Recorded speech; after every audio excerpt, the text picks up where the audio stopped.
Hey, welcome to an episode of Off the Fence. My name is Billy Bob, and this is my wife, Cleopatra. Oh, I was thinking Doris, but then I went, no, I'm not playing this game. My name is Katy. All right, my name's David. Billy Bob. All right. So, thanks for listening and watching. We're going to go a little leadership today. Ooh. I want to talk about something I was taught, and I would love to be able to tell you, hey, here is the originator of this stuff, but I don't actually remember. It's like a lot of things that I've learned. I'm like, I don't know where I learned it, who I learned it from, where I got it. So if someone wants to say, hey, here's where you learned this from, that's fine. But I'll just basically do my best to not take credit for anything. Shared wisdom. Yeah. So Leadership. We're not talking about boats, right? Like a ship. I'm just kidding. That's funny. It's not even close to funny. It's so funny. Have you ever heard the friendship jingle? No. About it's your favorite boat? Never mind. I'll share it with you later and then we can have a whole episode to unpack it. It's wonderful. Leadership, though. Being a leader. I'm sorry about that, everyone listening. I'll chat with Katy privately about not doing any kind of dad joke ever again. I thought it would be funny. That's Mom neat. joke. So, all right, fine, whatever. Today I want to go leadership, and let me give you the trend here: 1 through 15. 15 gut check questions. Okay, that's a lot. So we need to put those in the notes below for people that need. Okay, and why are we going over them? Because here, let me tell you why. Love is patient. Love is kind. It does not envy. It does not boast. It is not proud. It is not rude. It is not self-seeking. It is not easily angered. It keeps no record of wrongs. Love does not delight in evil, but rejoices in the truth. It always protects, always trusts, always hopes, always perseveres. Love never fails. Inside of that are 15 gut questions for leaders. And you're going to come back around because that was too fast. Yeah, fantastic. sure. I know that's a Bible verse we all should know, but okay. Right. Fantastic. Well, the Bible, a major authority in our lives. I really don't think there is a better approach to life other than to submit your life to God and let God tell you how to do the life He actually created. Mm-hmm. And so 15 gut check questions for leaders, and there are many leaders listening, and but just so you know, leader, I mean, if you lead any kind of people or person, I think this is applicable. So parenting. Yeah. At your job. Mm-hmm. I think when you're driving, you're leading because you're surrounded by people and you need to lead yourself. Sure. All right. 15 gut check questions. This is what happens when you give me too much coffee. Hey, I'm just going to make a note of that. I just want you to know something. So maybe you should talk to yourself about it. I am in love with you. You are wonderful. Do you think your parents are ready for me to talk to them about maybe asking for your hand in marriage? Now you've had too much coffee. I 15 love you. gut check questions for a check leader. Love is patient. Here's the question. Am I giving others the same room to make mistakes as I want them to give me? These are tough. Mm-hmm. Love is patient. Am I giving others the same room to make mistakes as I want them to give moi? Can I interject real quick? I would love to hear you interject. So I don't know how much time we have for this, but I intermittently it would be nice to hear how you're doing, or how for some of these what you've learned, or how you're doing well at it, or how you're working on it. And we don't have to do them with all of them, but this is where I wish we had a lot of people to go, ooh, talk more about that. Or just people sitting going, just asking questions about it. But sorry, that's a really powerful question. So take notes as you're listening or watching, or get the show notes later. But love is patient. Am I giving others the same room to make mistakes as I want them to give me? Ooh, yeah. For most of us, the answer is, I'm not giving near enough room. Mm-hmm. Number 2, love is kind. Do the people I lead actually like being around me? Now, here's the difficulty. So you're going to have to ask, and you're going to have to get perceptive. But love is kind. Do people enjoy being around me? Mm-hmm. Do you enjoy being around me? I do. Right answer. Good job. I ask you to hang out outside of work. That's true. Yeah. Number 3, of 15 gut check questions for a leader. Number 3, it does not envy. Am I automatically jealous of anyone who has a great idea and constantly perceive others as a threat to my position? Yeah. Well, and that's where that competitive, instead of wanting the best for others and to be a ladder, where, yeah. So I will tell you a practice that I have. Part of this is built into my personality. So regarding envy, and you and I were just having a conversation about envy on our walk yesterday. I'm reading a book, and he talks about how he could admire a musician. He can go to a concert and be like, "Oh my goodness, most amazing guitar player." He can have a friend who plays the drums really well and go up to his friend and be like, "You're the most amazing drummer I've ever met." And he goes, "You know why it's so easy for me to do that? Because I'm not a musician." Yeah. However, it's when we do what the people that we're watching do that it becomes a bit more difficult, and we begin to get a bit more territorial. We begin to get a bit more jealous. And so one of the things that I regularly try to practice is I'm thinking every day, how can I help other people do what they love to do? And how can I affirm what they're doing? It's not a competition. Life is not, because I'm highly, highly competitive. So I have to tell myself this. So what has helped me, though, not be envious, where if I am going to, instead of trying to find out, am I getting the chances I deserve, affirming the great things that other people are doing has helped me combat jealousy and envy and things like that. That's awesome. Number 4, it does not boast. Do I feel like I always need to remind people of my previous victories? Social media. You like that? Well, not even ours. I think even like when you become a parent, that is a whole nother realm of wanting to prove worth and worthiness, but through the avenue of your children.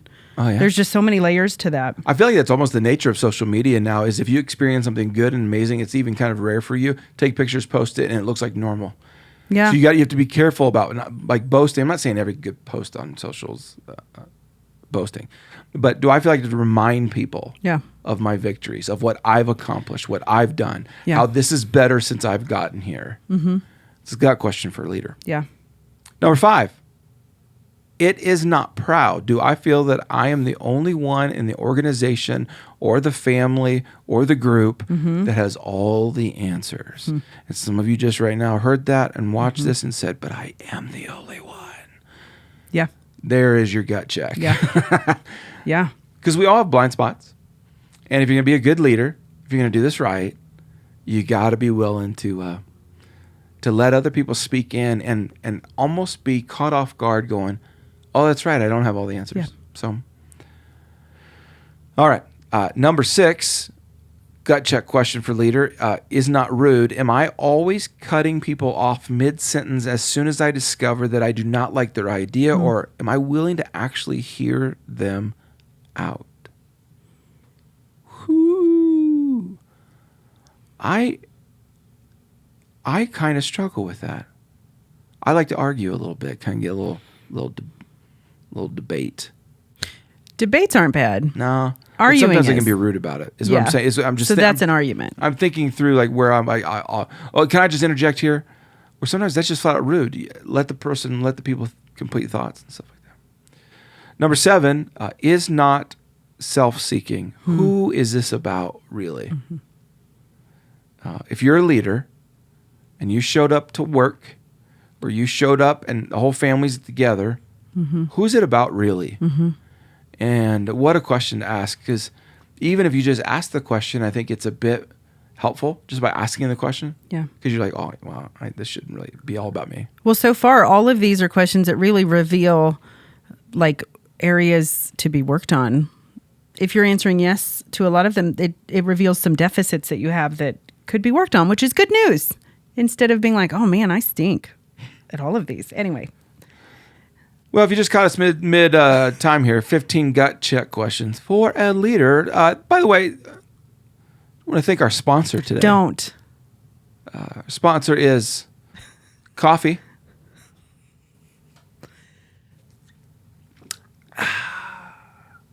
Refreshing. Is that cold? It's not hot anymore. Okay. But thanks to our sponsor, Coffee. Number 8. It is not easily angered. Are people afraid to bring me information that is true and accurate because they know I will lose my mind and begin to yell? Are they afraid to bring me information? Whew. I don't want to be the kind of leader they're like, yeah, you can't tell David. Can't tell Dad. Right. He'll blow its Can't top. tell my husband. Right. Yeah. Yeah, I don't want to be that guy. Yeah. Ugh. Let's stop this. This is too hard. No, keep going. Number 9. It keeps no record of wrong. See, this is dumb. We shouldn't be doing this. I apologize for this podcast. Stop it. Keep going. This is really good because I'm a 2 on the Enneagram wing and I'm very justice oriented. And so this is, as I'm reading this one was the one that I was like, because I don't want to. Let's talk about this. It keeps no record of wrongs. Yeah. Do I remind people of their past failures or encourage them in their current condition? You're looking at me like going. But it's a mental battle because my heart doesn't want to, but my mind's like, you keep being mean to people. You stop it.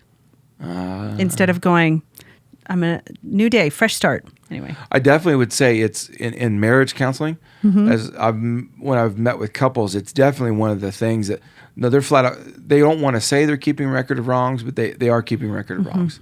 Especially the ones that you're like where it's a complete injustice. It's not like just someone kind of like had a blip. Right. It's like, no, that was you. That's blatantly you should know to do better, and they didn't. Yep. They keep a record of it. Yeah. And the devil does a good job at reminding us. Well, that's a place of pain for sure that needs to be worked on. Number 10, love does not delight in evil, but rejoices in the truth. Can people be honest and open with anyone in your organization, including yourself? Can they be honest with your family? Is honesty something that can happen? Can someone speak into your life with some sort of truth? Hey, I noticed this, without like something blowing up. Yeah. This is one, again, my personality. I feed off of this. I'm like, tell me more.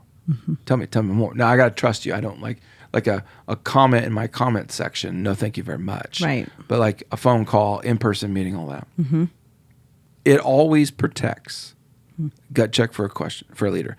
Do I have the back of my leaders, my family, my friends?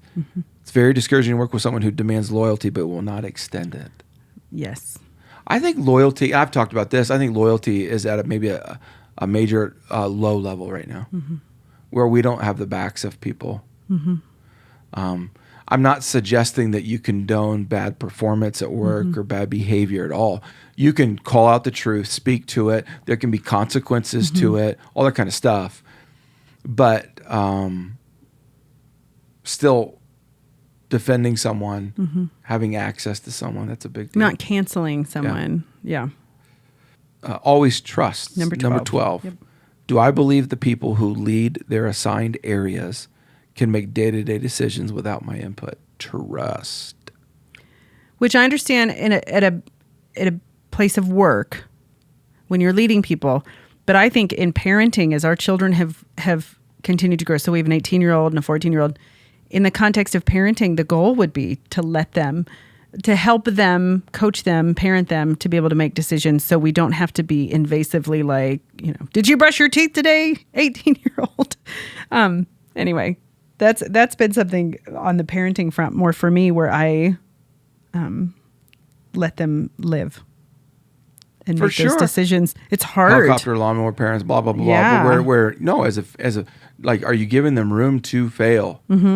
If no one around you fails or is allowed to fail, what that means is you don't trust them. You have an issue with trust. But I think not just room to fail, but opportunities to prove that they can do it too. Prove to themselves more than anything, though. Giving them space, though. Do you ever walk through like to help yourself? Okay, I do. Where you're like, okay, our kids are doing this. Well, I guess they could fall off of that trampoline or that jungle gym. What's going to happen? Now they could break their arm, leg, foot, whatever. and we go to the hospital. That's probably the worst of what would happen. Play out. And you ever play that out and you're like, well, maybe that's what we'll be doing tonight is we might end up in an ER. That's literally the way I think, not out of fear, just I think maybe a bit of, I'm on the Enneagram, I'm a 3, and I'm thinking about like a few steps ahead of what's the most effective thing to do. And I'm literally thinking about if my kid falls off and breaks this, what's the most effective thing to do? Well, we're going to have to take him to the hospital or urgent care and get this bone put together or this cut stitched up.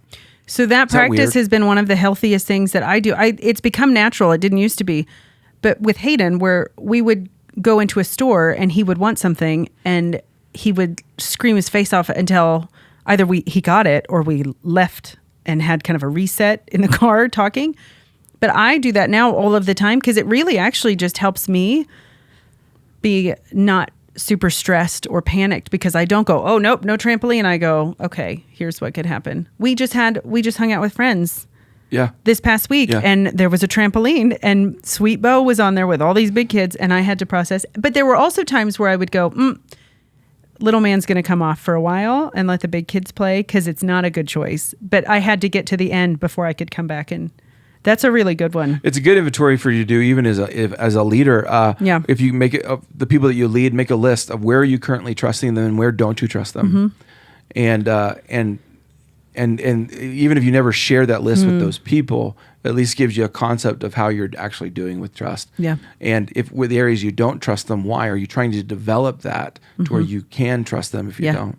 Or is that indicative of a change that's needed too? Right. Where eventually you're going, hey, I've tried to work on this trust with you. You are untrustworthy. Right. And so we can't be on the same team together. In family, it's not so easy. It's right. No, we're related, so we're just going to have to figure this out. But sometimes it's with our kids have gotten privileges at different ages.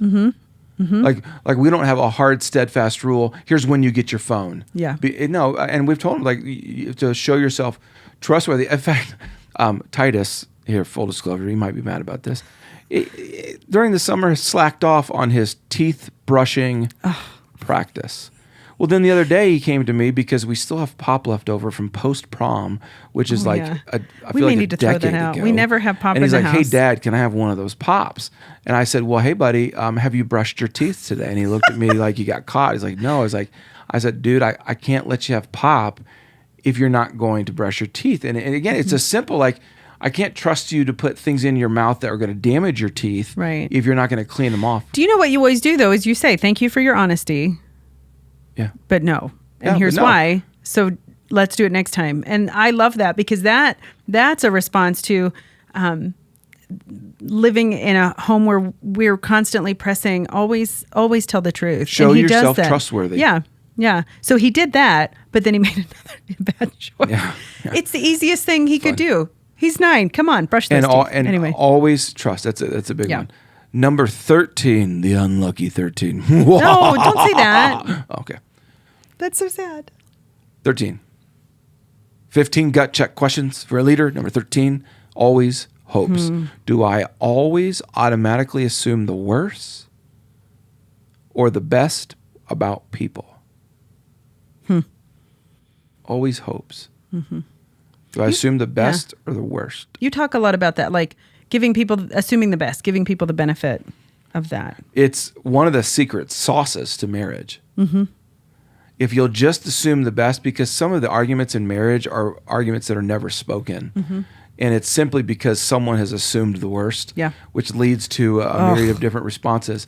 If you'll just assume the best, you'll avoid a lot of unnecessary arguments, 100%. And then you'll be able to actually do the right arguments well. Always perseveres. Number 14, always perseveres. Am I quick to give up on people after they make one mistake, or am I willing to teach them through it? Always perseveres. Do I give up on people? You know what's interesting is when someone fails you, do you give up on them?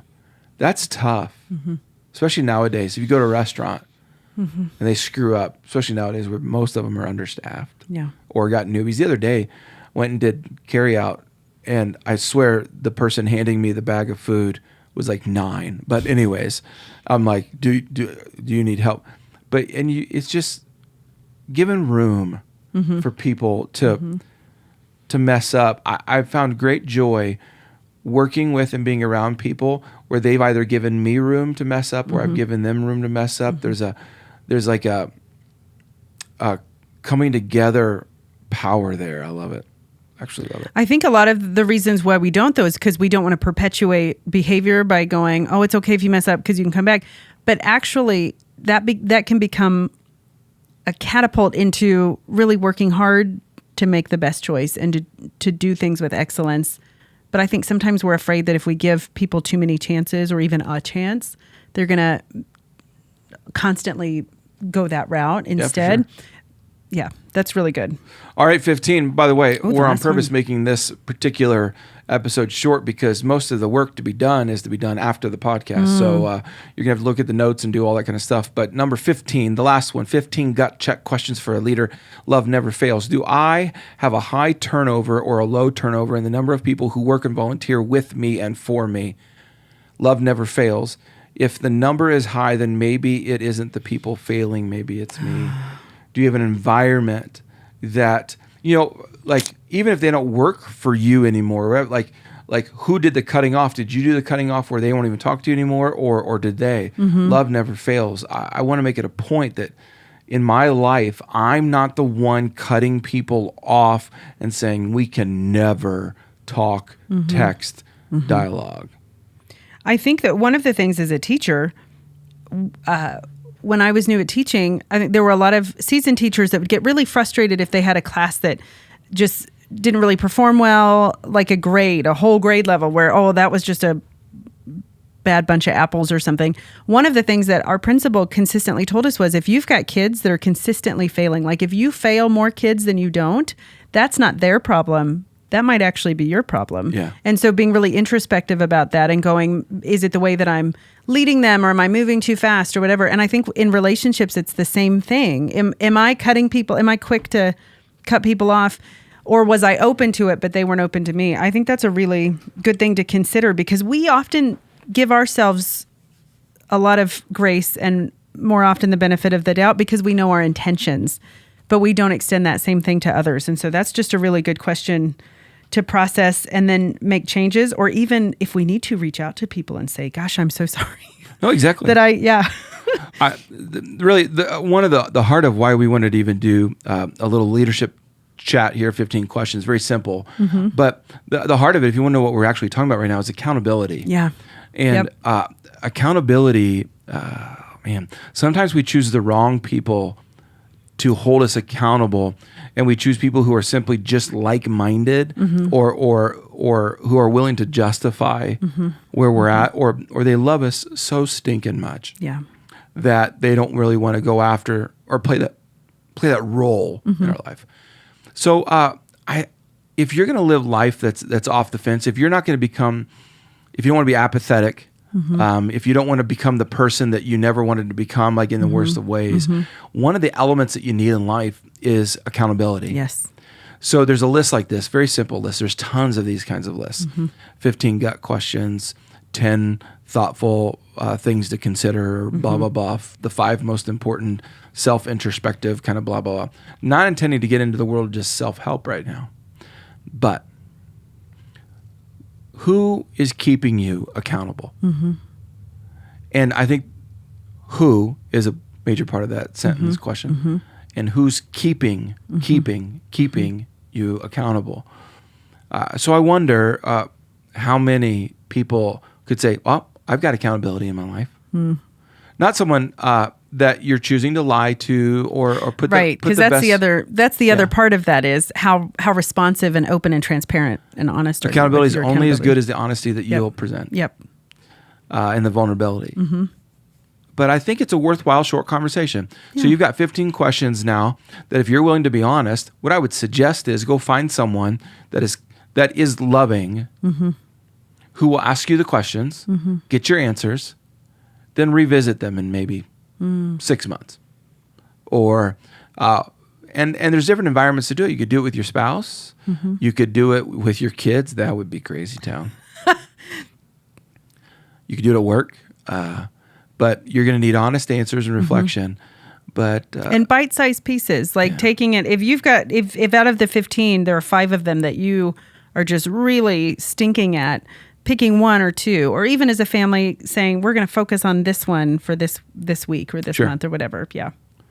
Sure. Well, I hope it becomes a tool. We wanted to give you a bit of a tool just in the midst of these podcast episodes that maybe you'd be willing to get better and just let some awkward, tense, really thought-provoking stuff to enter your life to get you a little sharper in a way. You're going, I wasn't inviting this. They've been talking with therapists and been talking about family and friends and let's talk about Jesus. And yeah. But Jesus consistently held people accountable. Yeah. And so know that we love you. That's why I want to do a little blip here. 15 gut questions for leaders. That was interesting what you just did. Yeah. All right. Well, if you have more questions to add, or there was one in particular you loved or anything like that, you're welcome to text us 605-250-1224, 605-250-1224. Until next time, know that we love you very much. So much.